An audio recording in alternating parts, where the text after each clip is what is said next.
The alarm sounds at 2 in the morning. Red lights flash across steel walkways. Red light paints faces. Men jolting awake, women jolting awake. Below, the sea is a vast, black emptiness. Distant lights on the horizon move with unnatural speed. They are coming closer. A radio on the bridge hisses. Unidentified boats approaching. Fast movers. Multiple contacts. Fear is physical now. A tightening in the chest. The sudden dryness in the mouth. Decisions must be made in seconds, not minutes. This is the cold open to a story played out too often on the world's forgotten oceans. This is not a drill. The rig's small crew knows this instinctively. Engineers, mechanics, technicians, not soldiers. A small community on a metal island hundreds of miles from shore. Chief Engineer Dave grabs the intercom, his voice steady with a tremor. All hands to muster stations. What is an oil rig? To most, a distant shape on the horizon, a strange metal insect in the sea. For those who live there, a world unto itself. A vertical city of pipes, steel decks, roaring machinery. A fixed platform legs driven deep into the seabed. A semi-submersible massive pontoons, giant anchors. People live on them for weeks at a time.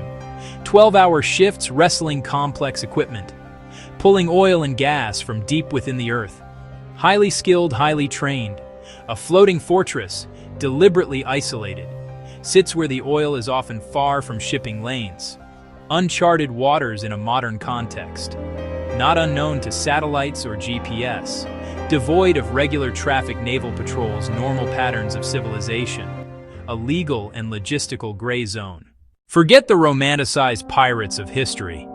There are no swashbuckling captains, buried treasure maps. Today's pirates are desperate, organized, ruthless. They are often fishermen from impoverished coastal villages, their livelihoods destroyed by illegal industrial fishing pollution. They turn to piracy not for adventure, but for survival. Others are part of sophisticated criminal syndicates, viewing the open ocean as the last unregulated frontier for profit. They operate with cold, business-like efficiency. Their boats are not galleons. They are small, fast skiffs, often powered by 2 powerful outboard motors, or 3 powerful outboard motors, allowing them to outrun almost any commercial vessel. They move in packs like wolves. Their weapons are cheap, effective, terrifying.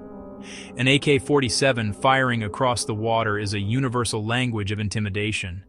They carry automatic rifles, rocket-propelled grenades, long, sharp knives. Their goal is not to sink the rig, but to seize it. The attack unfolds in predictable, terrifying stages. The first stage is the warning. The piercing shriek of the rig's general alarm is the signal. On the bridge, the captain initiates the ship security alert system. It's a silent alarm. It pings a signal to the company headquarters and maritime security authorities. It does not make a sound on the rig. It is a quiet cry for help. The captain's next order: follow lockdown protocols. Everyone proceed immediately to the Citadel. This is not a suggestion. It's the single most important action to survive the next few hours. The crew's response is a race against time. They move through the corridors, locking down sections as they go, seal watertight doors, disable access to ladders, disable access to gangways, create as many barriers as possible. Some rigs have powerful water cannons. The crew might try to swamp the small pirate boats.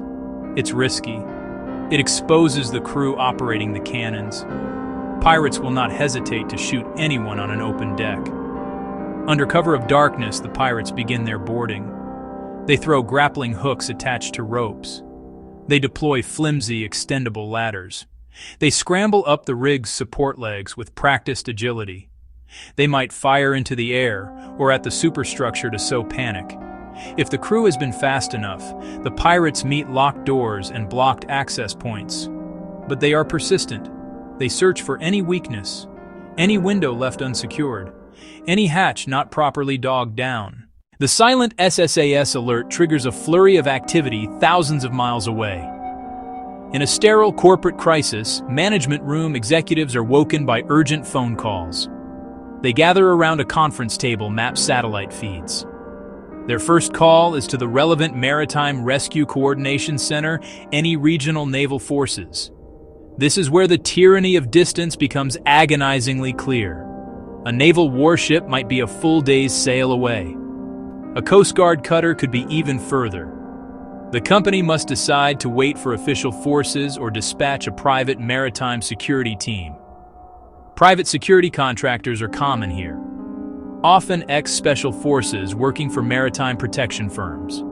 If a security vessel is on patrol nearby, it might be fastest. But their rules of engagement are complex. Using force in another nation's territorial waters risks a diplomatic incident. Many nations ban armed private guards in their jurisdiction.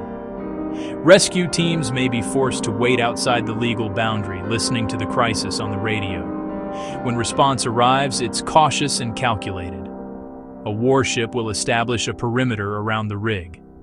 The commanding officer will try to contact the pirates by radio using a trained negotiator. Their goal: safe release of the hostages. They want to avoid a gun battle on a flammable structure. When the standoff finally ends, whether through a negotiated ransom payment, a surrender, or a tactical raid, the full cost of the attack becomes clear. The human consequences are the most immediate and severe. Crew members may be physically injured during the assault. Even for those who emerge unharmed from the Citadel, the psychological trauma can be profound and lasting. Survivors of pirate attacks frequently suffer from post-traumatic stress disorder. They endure flashbacks, anxiety, and a deep-seated fear of returning to the sea. Their careers, which they spent years building, can be ended in a single night of terror. The economic costs are staggering. A 2018 report by the nonprofit Oceans Beyond Piracy estimated the total cost in the Gulf of Guinea was over $818 million. This includes ransoms paid and the cost of hiring private security. For the company whose rig was attacked, the losses mount quickly.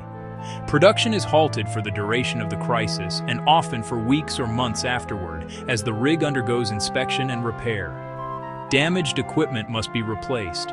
Insurance premiums skyrocket across the entire region, affecting all operators.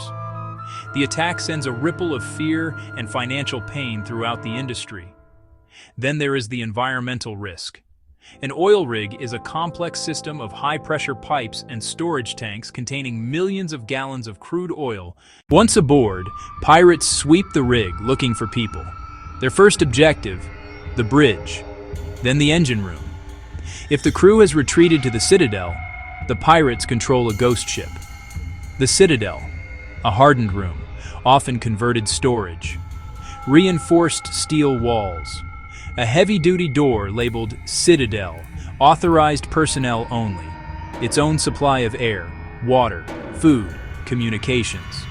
From inside, the crew can wait, but pirates control the rig. They can damage equipment. They can threaten to set fires. They begin a psychological battle, shouting threats through the door to force the crew out.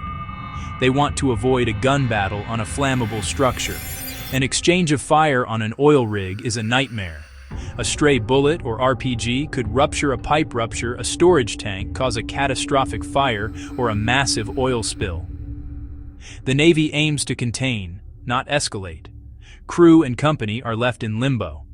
Pirates make their demands, usually a specific sum in cash. The company negotiates, often via a third-party specialist balancing ransom cost against lives. Negotiations can drag on for days, weeks, months. All the while, the crew remain trapped in the cramped Citadel or as hostages under pirate control. The outside world works to save them on the timescale of bureaucracy and geopolitics, not the hostages' desperate urgency. A crisis born in the dark of night can teach hard lessons in the light of day.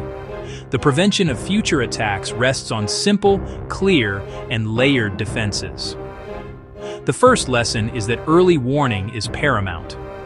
Rigs must be equipped with modern long-range radar thermal cameras, dedicated watchkeepers.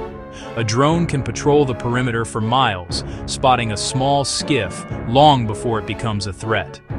Seeing the enemy coming is the first step to defeating them. This advance warning buys the most precious commodity in any crisis: time. Time for the crew to secure the rig and retreat to safety. Second, the concept of the Citadel must be robust and practiced. It is not enough to simply designate a safe room.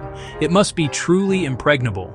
This means reinforced steel, a door that cannot be breached, independent systems for air, independent systems for power and communication. Critically, crews must drill the process of lockdown until it is second nature. Under the extreme stress of an attack, people will not rise to the occasion, they will fall back on their training. Calm, practiced procedures save lives. A well-prepared crew that can secure itself within minutes presents a difficult, frustrating target for pirates. Third, collaboration is not optional. Companies, regional navies, and coastal states must work together. This means sharing intelligence on pirate activity, coordinating naval patrols, and establishing clear legal frameworks for prosecuting captured pirates.